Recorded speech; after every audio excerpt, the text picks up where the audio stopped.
രാശി ഉദയമാണ്. ഉദയാരൂഢം മീനൻ രാശിയാണ്. മീനൻ രാശി ഭഗവാന്റെ രാശിയാണ്. നമുക്ക് ആരൂഢമായിട്ട് വന്നിരിക്കുന്നത് ധനു രാശിയാണ്. ധനു രാശിയുടെ അധിപനും സർവീശ്വരകാരകനായിട്ട് നിൽക്കുന്ന ഈശ്വരൻ തന്നെയാണ്. അപ്പം ദൈവാധീനം അനുകൂലമായിട്ട് കാണുന്നുണ്ട്. അപ്പം ഈശ്വരാധീനമാണെന്നല്ലോ നമ്മൾ പ്രധാനമായിട്ട് ചിന്തിക്കുന്നത്. ഒരു കർമ്മം ചെയ്യുമ്പോൾ അതിൻ്റെ ഈശ്വരീയമായിട്ട് നിൽക്കുന്ന ഭാഗം നമ്മൾ ചിന്തിക്കണം. അതിന് ഉദയരാശിയും ഭഗവാന്റെ രാശി, പിന്നെ ആരൂഢ രാശിയും ഭഗവാന്റെ രാശി. ആ ഭഗവാൻ നിൽക്കുന്നത് നിവർത്തി സ്ഥാനത്താണ്. എല്ലാത്തിനും നിവർത്തിയായിട്ട് സർവേശ്വരകാരകനായിട്ട് നിൽക്കുന്ന ഈശ്വരൻ നിൽപ്പുണ്ട്. ഇനി നമുക്ക് തുടർന്നുള്ള കാര്യങ്ങൾ ചെയ്യാം. എന്താ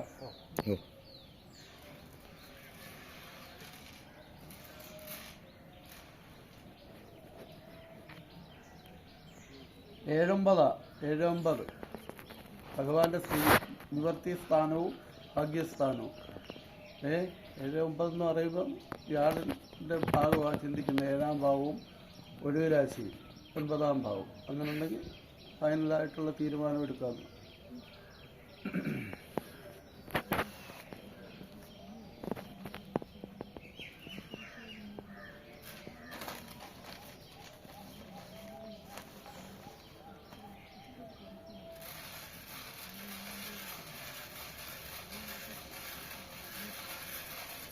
സൂര്യോരിജ പദവീസ്തമംഗളം മംഗളം സർവഭുഞ്ചപദവും ഗുരുജാം ശുക്ലം തെറ്റി പത്മാസനേ നിത്യം തിരുവർദ്ധം വ്യാധി ആനന്ദമോക്ഷം ഗംഗാ സ്നാനീന തുല്യം സകല വിഷകരം പാപനാശം പവിത്രം രക്ഷാവിശ്വം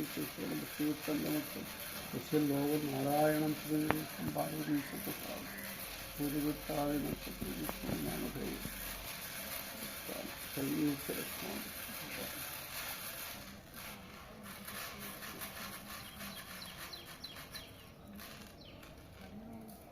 ഭഗവാൻ.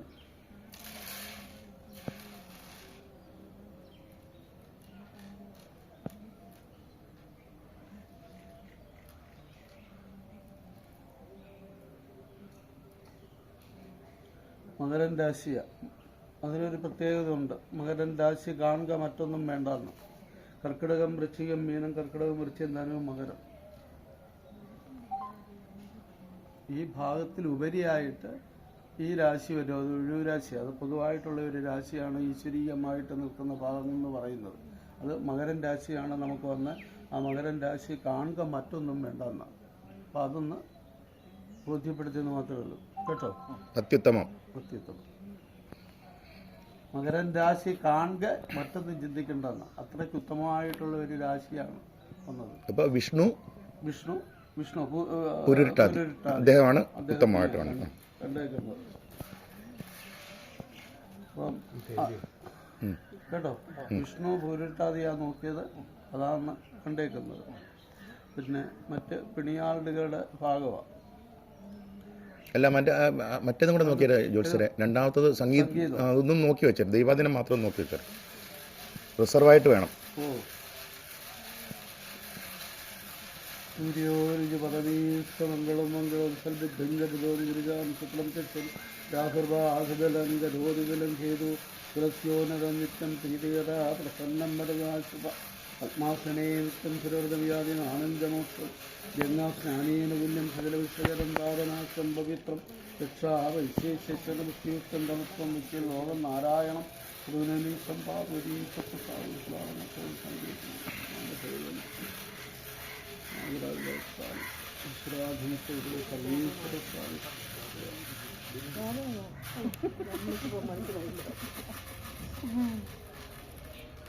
സൈഡിലോട്ട് കണ്ണു പോകത്തില്ല.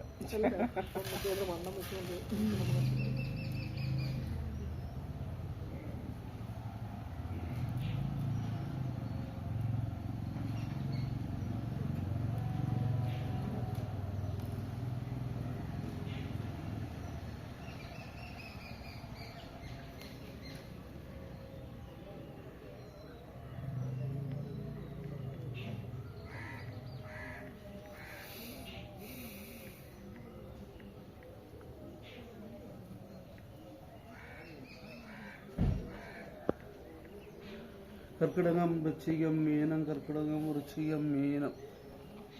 മീനൻ രാശിയാണ്. 4-ാമത്തെ വ്യാഴം ഉദയരാശി മീനമാണ്. വലിയ കുഴപ്പമില്ലെന്നേ ഉള്ളൂ. അദ്ദേഹത്തിന് എന്തെങ്കിലും സംഭവിച്ചാൽ നിർത്തുന്നതുകൊണ്ട് ദോഷമില്ല, കുഴപ്പമില്ല.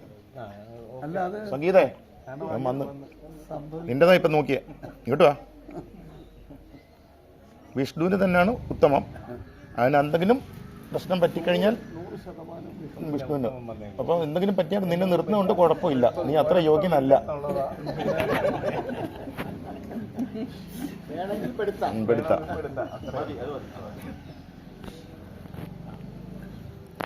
മറ്റേ ഭാഗത്തോട്ട് കിടക്കുക.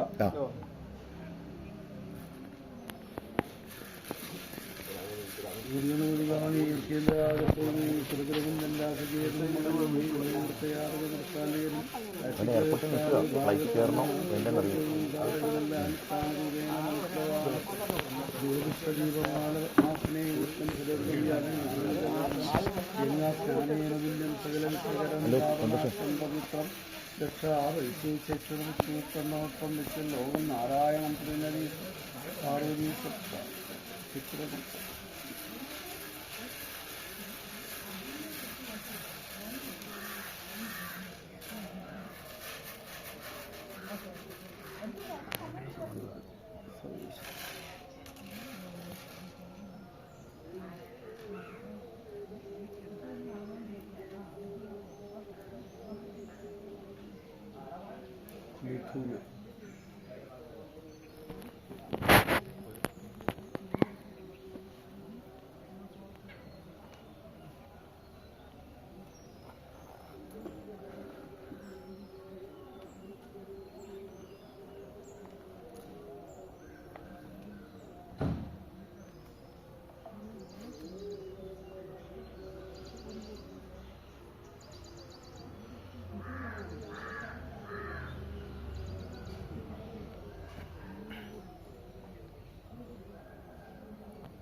അതൊരു പരിഗണനയിൽ വെക്കാം. നമുക്ക് പിന്നീട് നോക്കാം. ഏതാ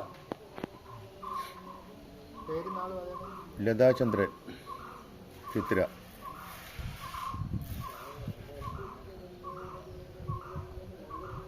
തന്നേക്കുന്നതിന് ഏറ്റവും ഉത്തമമായിട്ടുള്ളത് എടുത്താൽ മതി. വേണ്ടി വന്നാൽ ചേരാത്തത് എടുത്താൽ മതി. അതല്ല ഉദ്ദേശിക്കുന്നത്. നിസ്സാര കാര്യമല്ലല്ലോ. അതെ, ആള് വേണേ. ആളെ കൊണ്ടുവരുമോ? കറക്റ്റ് ആളേ ഉള്ളൂ. പിന്നെന്തോ ഈ പറയുന്നേ? അല്ലേ തന്നെ പരിഗണനയൊന്നും വെക്കത്തില്ല, അങ്ങ് തട്ടി തന്നെ. പക്ഷെ ഇപ്പൊ ആളില്ല.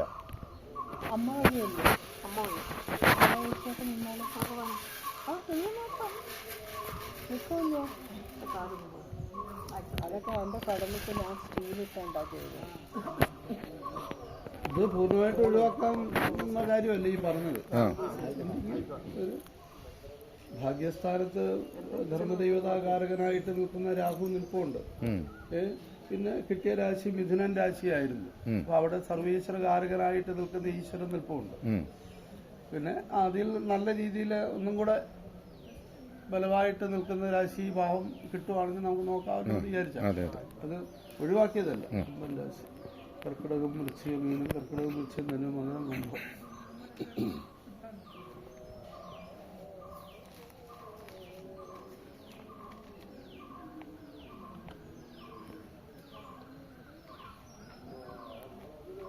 രണ്ടാം ഭാവം ധന്യയുടെയാ, അതോ എടുക്കാം കേട്ടോ. ഓ ധന്യ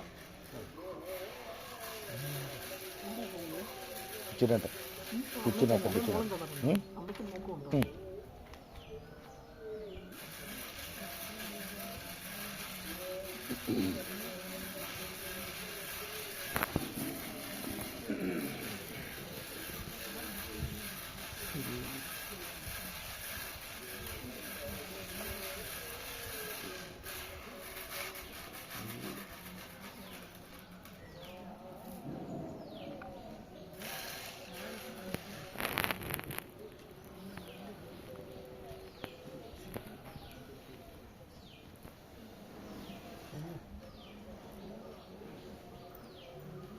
രണ്ടാമത്തെ പവിത്ര, പവിത്രയും എടുക്കാം. പവിത്ര കുഴപ്പമില്ല. 9 വ്യാഴം. ദിനൂപിന്റെ മോള് നമ്മുടെ മോള് അനഘ, നമ്മുടെ മോള് യു കെന്ന് വരുത്തണം. ഇതിനാണോ പഠിക്കാൻ പോയിട്ടാണോ? ഇന്ത്യ തിരുയോരുക പദവി മംഗളം മംഗളം ഇനി അഥവാ അവളുണ്ടെങ്കിലും ഞാൻ റിസർവിൽ കിടത്തുണ്ടായിരുന്നു. യൂത്തിൻ്റെ അവൾക്ക് പരീക്ഷ 12ാം ക്ലാസ്സിലല്ല, അവളുണ്ട്, ഇവിടെ റിസർവിലുണ്ട്. പിന്നെ 10ാം ക്ലാസ്സിലാണ് ധന്യയുടെ മോള്. എൻ്റെ മോളുടെ പേര് പറ, ചെറുതെ പേര് പറഞ്ഞു, ദൈവാധീനം നോക്കാം. ആ അവിടെ ചാർലി എന്ന് വിളിച്ചു. ചാർലിയുടെ മോളുടെ പേര് തന്നെ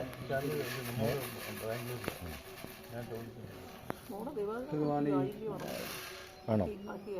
ആ പേരും അത് കഴിയട്ടെ.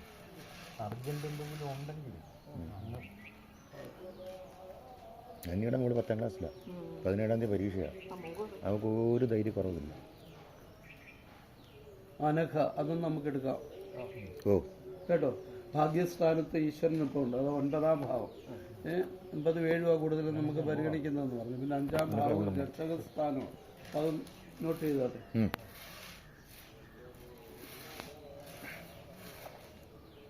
ശ്വേത,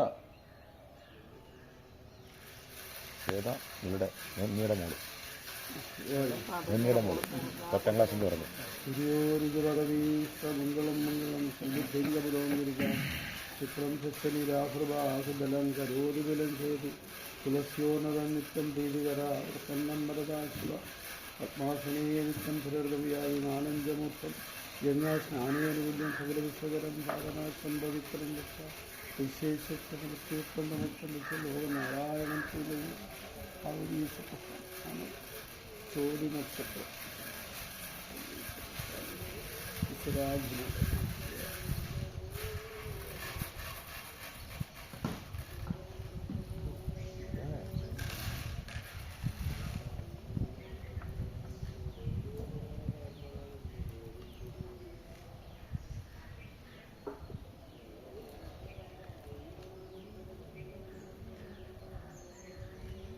കർക്കിടകം വൃശ്ചികം മീനം, കർക്കിടകം വൃശ്ചികം അത് ഒഴിവാക്കണം. അഷ്ടമത്തിലെ വ്യാഴം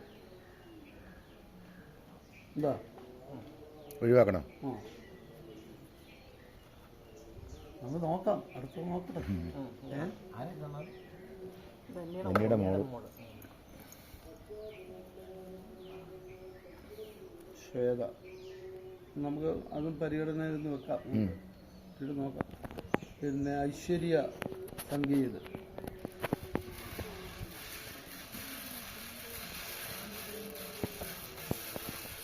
സർവീശ്വര,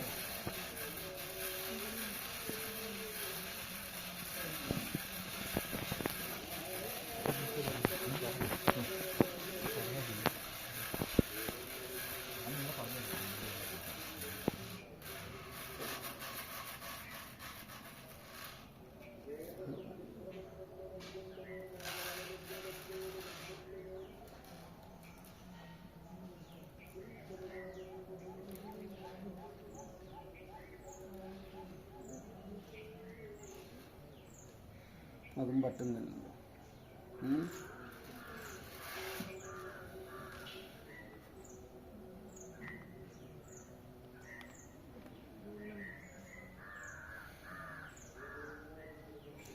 പേര് പറഞ്ഞു അഹി ആയില്ലേ? ഒരു പേരൊന്ന് നോട്ട് ചെയ്യുന്നേ ജോത്സ്യ. എന്തോ പേര് പറഞ്ഞ അഹി ആയില്ലേ? അഹി ആയില്യം.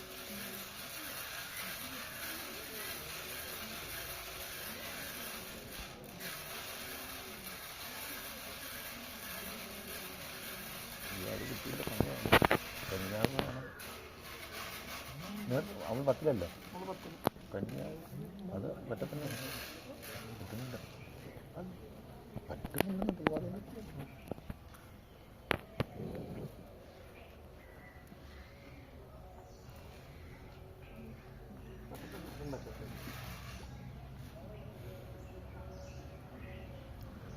അപ്പോൾ റിസർവുള്ള 3 പേരുടെ അപ്പോൾ മറ്റേത് റിസർവുള്ള 3 പേര് ആ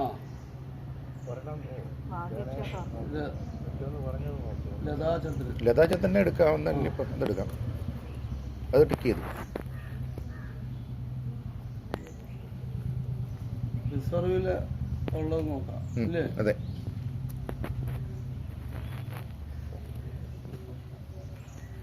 കന്യാവിന് പറ്റിയുണ്ടോ? ഇല്ല, കന്യാവിന് പറ്റിയത് സുജിത്തിൻ്റെ മോളെ മാളു. ആള് പക്ഷേ 12ാം ക്ലാസ്സിലാണ്. ജോത്സ്യ അപ്പം നമ്മളായിട്ട് അവസാനം നോക്കിയാൽ മറ്റേ ഐശ്വര്യ സംഗീതം ഒട്ടും പറ്റില്ല. കന്യാവിൻ്റെ സ്ഥാനത്ത് നമുക്ക് പ്രായം കുറഞ്ഞ 12 വയസ്സിന് പ്രായമുള്ള ഒരാൾ വേണം. നമുക്കൊരു ഉപാധി കാണാം. ഉപാധി കണ്ടോണ്ടേ നോക്കാം. 12 വയസ്സുള്ള പിള്ളേരില്ലല്ലോ. ഇല്ല. മംഗളം മംഗളം സൽബുദ്ധിംഗപുരവും ഗുരുകാം ശുക്ലം കച്ചലി രാഹുർഭാഗലങ്കരോരു വിലങ്കേതു കുലക്ഷോനടം നിത്യം പ്രീതികര പ്രസന്നം മരത ശുഭാമാസനേ നിത്യം സുരൃതം യാതി നാനഞ്ചമോക്ഷം സ്നാനേന തുല്യം സകല വിഷകരം പാപനാശം പവിത്രം ദത്താരം നാരായണം പ്രതിനിധീശം പാർവതി സപ്തസാരം.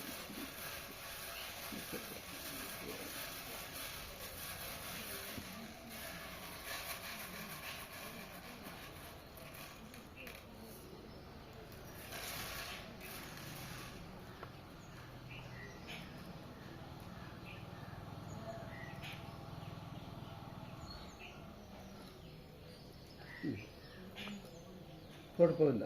നിവർത്തി സ്ഥാനത്ത് കർക്കിടകം വൃശ്ചികം മീനം, കർക്കിടകം വൃശ്ചികം ധനം. ഐശ്വര്യ ഐശ്വര്യ അതെ. കേട്ടോ? ഞങ്ങൾ പുനർകോട്ടുമനെ പോകുമ്പോഴേ ഇപ്പം ആദ്യം കണ്ട ദോഷത്തിന് എന്തെങ്കിലും പരിഹാരം. ഇപ്പം ആദ്യം ദോഷം കണ്ടില്ലേ? പുനർകോട്ടുമനെ പോകും ഞങ്ങൾ. അപ്പം അവിടെ എന്തെങ്കിലും അതിന് പരിഹാരക്രിയ വല്ലതും ചെയ്യണോ? മൂലകുടുംബത്തിൽ പോകുന്നുണ്ട് മനയിൽ. അപ്പം ഈ ഐശ്വര്യയുടെ കാര്യത്തിലേ ഐശ്വര്യയുടെ കാര്യത്തിൽ അവിടുത്തെ പ്രശ്നമല്ല, ഈ വ്യാഴന്റെ സ്ഥിതിയാണ് പൂർണ്ണമായിട്ടും അഷ്ടമത്തിൽ പറഞ്ഞു ചെയ്തു. അപ്പം ഭഗവാൻ ഒരു അവൽ നിവേദ്യവും നെയ്വിളക്കും തുളസിമാലയും സമർപ്പിക്കുക വ്യാഴക്ഷേത്രത്തില്. എവിടെ? ശ്രീകൃഷ്ണ സ്വാമി ക്ഷേത്രത്തില് ഒരു അവൽ നിവേദ്യവും തുളസിമാലയും നെയ്വിളക്കും സമർപ്പിക്കുക. മറ്റേ കുടുംബപരമായിട്ടുള്ള പ്രശ്നങ്ങൾ അതിനില്ല, ആ ദോഷമല്ല. സർവേശ്വരന്റെ സാന്നിധ്യം കുറഞ്ഞു. അപ്പൊ ഇനി അതുപോലെ ശ്വേതയുടെ ഒന്നുകൂടെ മുകളിലത്തെ, അതിന്റെ തൊട്ട് മുകളിലത്തെ ശ്വേത ചോദ്യ നക്ഷത്രക്കാരി അതൊട്ടും ഒഴിവാക്കുന്ന അല്ലല്ലോ ജ്യോത്സ്യം പറഞ്ഞു. അത് ഒത്തിരി പ്രശ്നമുണ്ടെന്നില്ല. അതൊന്നുകൂടെ നോക്കിയാൽ. കാരണം പിള്ളേരില്ലാത്തതുകൊണ്ടാ. ഭഗവാനെ പ്രാർത്ഥിച്ചിരിക്കും കേട്ടോ. ഗംഗയോട് ഞാൻ വരാൻ പറഞ്ഞതാ. അവളെ വിവരപ്പെടുത്തുന്നുണ്ടായിരുന്നു.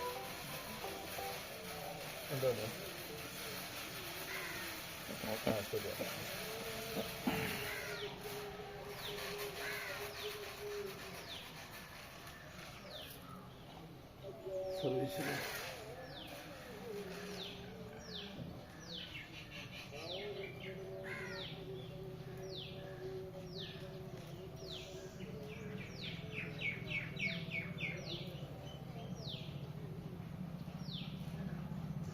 അവിടെ പരിഹാരം കണ്ടാൽ മതി. മകരൻ രാശി കാണുക, മറ്റൊന്നും വേണ്ട കേട്ടോ. അതും സെലക്ട് ചെയ്യാം നമുക്ക്. ഓക്കെ. അത് തീർന്നു. പിന്നെ റിസർവ് ഒന്നും വേണം റിസർവിൻ്റെ നോക്കി വെക്കണം. പിന്നെ നോക്കിയേക്കണം. ഇവര് പറ്റത്തില്ലെങ്കിൽ ആർക്കെങ്കിലും പെണ്ണും കുട്ടികളല്ല എന്തെങ്കിലും പറ്റാഴിക വന്നാൽ സൗകര്യമായിട്ട് വന്നാൽ പറ്റാൻ വേണ്ടി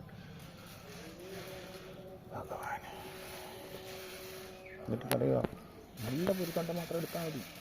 മോളുടെ നോക്കിയപ്പോൾ കണ്ട അല്ല അങ്ങനെ എടുക്കാം. ചിലർക്ക് സൂര്യോരുചി പദവി സമംഗളം മംഗളം മോളെ അന്നെന്നൊക്കെ പറഞ്ഞ 10-15 പേരുടെ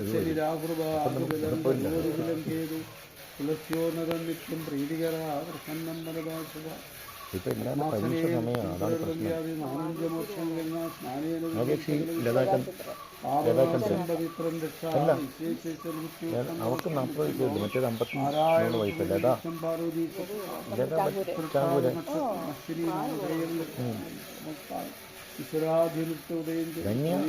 സർഫേസ്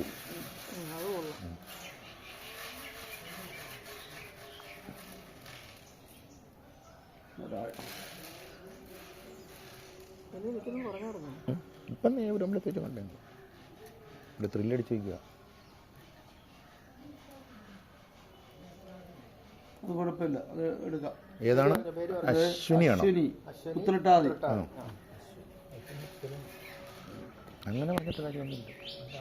സുതന്നിക്കെന്ന് പറഞ്ഞിട്ട് കാര്യമൊന്നുമില്ല. ദൈവാധീനം എന്താണെന്നറിയാമോ? അത് പ്രത്യേകം പറഞ്ഞു.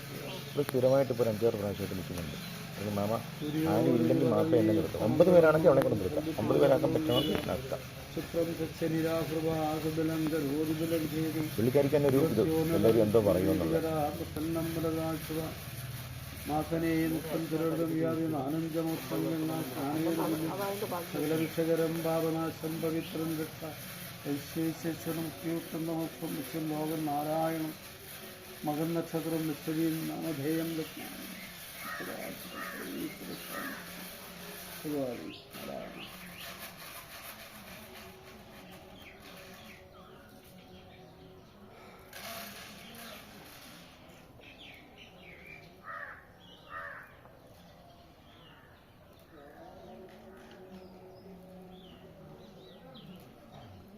അതും കുഴപ്പമില്ല.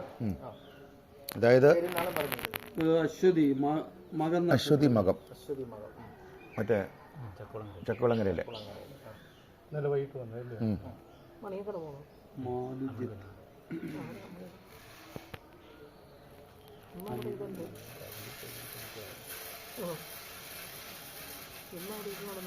മാസനേ നിത്യം സുരർഗവ്യാധീന ആനന്ദമോക്ഷം സ്നാനേന തുല്യം സകലവിഷകരം പാപനാശം പവിത്രൻ രക്ഷാശേഷിച്ചുക്തം നമുക്ക് യസ്യൻ ലോകം നാരായണം പ്രതിനീശം പാർവതീശപ്രസാദ ഗോവിന്ദായ ഗോപീജനവല്ലഭായ പരായ പരമ്പരുഷായ പരമാത്മനെ പരകർമ്മ മന്ത്രതന്ത്രശാസ്ത്രാണി സംസരവിദ്യമോജയമോജയ മഹാസ്വരസനായ ദീപ്തജല പരീതായ സർവവിക്ഷോപണകാരപ്പെട്ട പരബ്രഹ്മനെ പരഞ്ഞോനിക്ഷേത്ര സർവേശ്വര സാന്നിധ്യം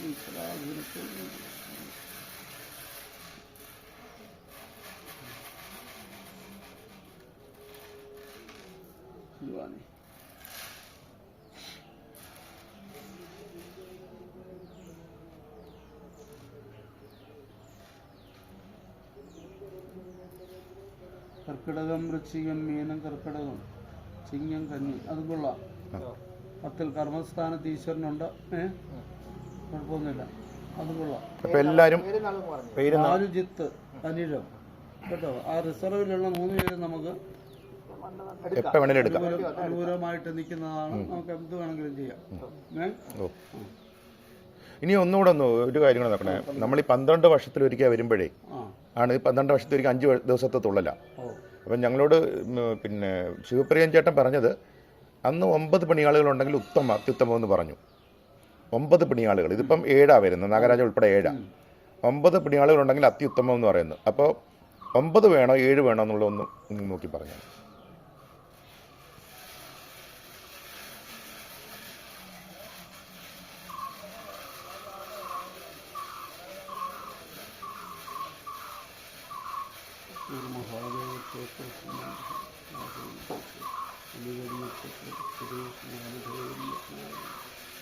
കുടുംബ സർവീശ്വര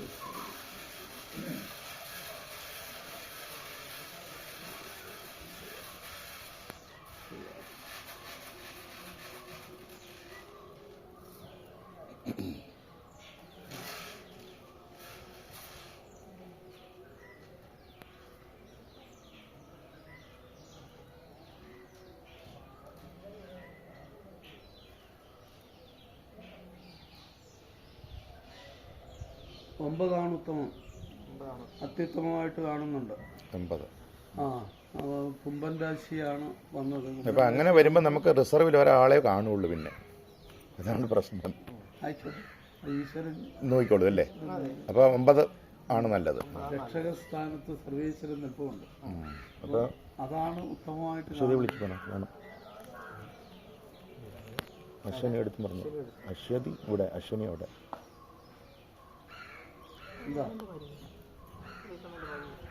അല്ലല്ല, ചക്കുവിളങ്ങരയിലെ. ഓ ആയിക്കോട്ടെ. അപ്പോൾ ഇതിപ്പം 9, 7 നിർത്തിയാലും കുഴപ്പമില്ല. 9 ഉണ്ടെങ്കിൽ അത്യുത്തമം. അത്രയല്ലേ ഉള്ളൂ. എന്താന്ന് വെച്ചാൽ നമുക്ക് 7ന്റെ ഒന്ന് നോക്കിയേക്കാം. 7ന്റെ നോക്കിയാൽ 7ന്റെ കൂടെ നോക്കിയാൽ. കാരണം ഒരാളെ ഒരു ജോലിക്ക് ചിലപ്പം ഡൽഹി വരെ പോകേണ്ടി വരും. ഈ പറഞ്ഞ ആളിൽ ഒരാൾ.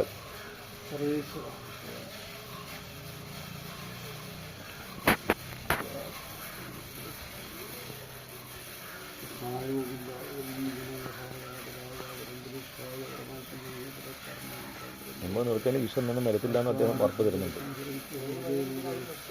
7 മതിയെങ്കിൽ നമുക്ക്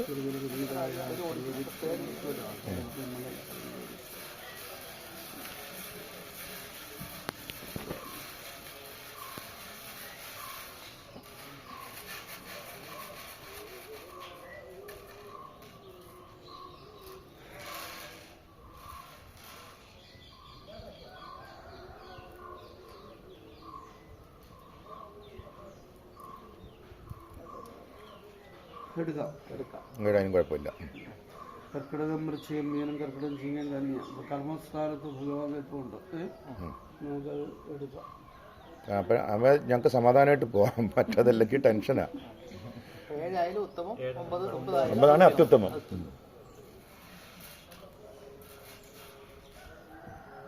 വിഷയമുണ്ടോ? ഇനിയും വേറെ ഒന്നുമില്ല. ഇനിയും വേറെ എന്താ ഉള്ളത്? എന്തെങ്കിലും ഉണ്ടോ? എന്തോ വിഘ്നങ്ങളൊന്നുമില്ല. അത് ആദ്യമേ നോക്കി. ദൈവാധീനം ആദ്യം നോക്കി. സാന്നിധ്യം നല്ല രീതിയിലുണ്ട്.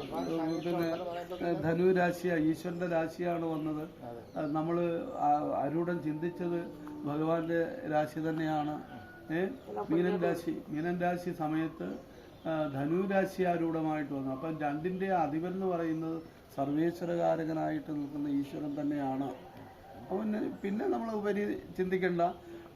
പിന്നെ മീനൻ രാശിയുടെ 4ാം ഭാവത്തിൽ നിൽക്കുന്നത് അദ്ദേഹം തന്നെയാണ് നിൽക്കുന്നത്. ആരാ? ശനി നിൽപ്പുണ്ട്.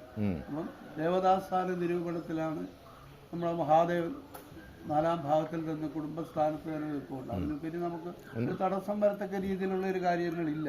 ഇവിടെ 6ാം ഭാവം ശുദ്ധമാണ്. തടസ്സം വരേണ്ട ഭാവങ്ങൾ 6ാം ഭാവവും 8ാം ഭാവവും 12. ആ ഭാവമൊക്കെ ശുദ്ധമായിട്ട് നിൽക്കും. ഒരു അപ്രതീക്ഷിതമായിട്ടുള്ള ഒരു തടസ്സം വരത്തക്ക രീതിയിലുള്ള കാര്യങ്ങൾ കാണുന്നില്ല പ്രശ്നങ്ങളിലൂടെ. ഒരുപാട് അങ്ങോട്ട് നമ്മൾ നോക്കിയാൽ വന്നാ പിന്നെ